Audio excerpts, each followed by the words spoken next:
ئەگەرچی لە کۆبنەوەی پارت و لایەنە سیاسیەکانی هەرێمی کوردستاندا بڕیاردرا کە 25 ئەیلولی ئەم ساڵ ڕیفراندۆم لە هەرێمی کوردستان ئەنجام بدرێت، بەڵام بۆچوونی جیا لەسەر چۆنێتی ئەنجامدانی ئەو ڕیفراندۆم هەیە.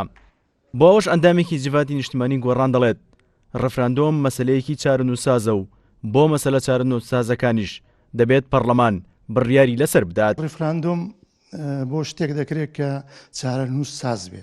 چارەنووس سازیش تەنیا پەرلەمان دەتوانێت بڕیاری لێ بداتن. دەبێت لە دوای ڕیفراندۆمەکە سربەخۆیی ئەعلام بکەین، نەکرا ڕیفراندۆم بۆ ئەوەی بکەین بۆ ڕێکلام بیتن. ڕیفراندۆم ئەرکێکی پیرۆزە، هەمومان لەگەڵین.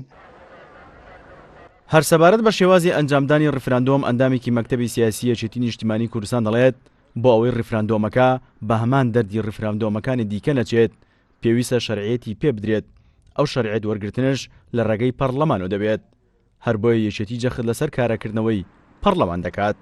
سەرپەرشتیکردنی ڕیفراندۆم دەبی وەچێکی شەرعی هەبێەوە، شەرعیەت نابێت لە دەرەوەی ئەم پرۆسەیە بێ، چونکە ئەم پرۆسەیە ئەگەر وەکو پرۆسەکانی تر مەسەڵەن 92 لە کاتی هەڵبژاردن 2005 ببێ خۆوانیش خەڵک لێ پرسرا و ڕێفەرەندۆم بوو، بەڵام ئەو کاتوتمان هەرێمی کوردستان پێگەیەکی دەستوری نەبوو، چونکە هێشتا بە پێی دەستوری عێراق هەرێمی کوردستان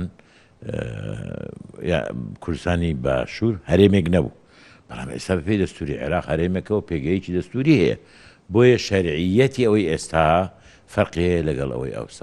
وەک لە بەیاننامەی کۆبنەوەی پارت و لایەنە سیاسیەکانی هەرێمی کوردستان داهاتووە، تا کاتی ئەنجامدانی ڕیفراندۆم هەوڵەکانی پارت و لایەنە سیاسیەکانی کوردستان چڕ دەکرێتەوە بۆ کاراکردنەوەی پەرلەمانی کوردستان، چونکە ژمارەیەکی زۆر لەلایەنەکان بۆچوونیان وا بوو بۆ ئەوەی ڕیفراندۆم شەرعیەت وەربگرێت دەبێت لە ڕێگەی پەرلەمانەوە بێت.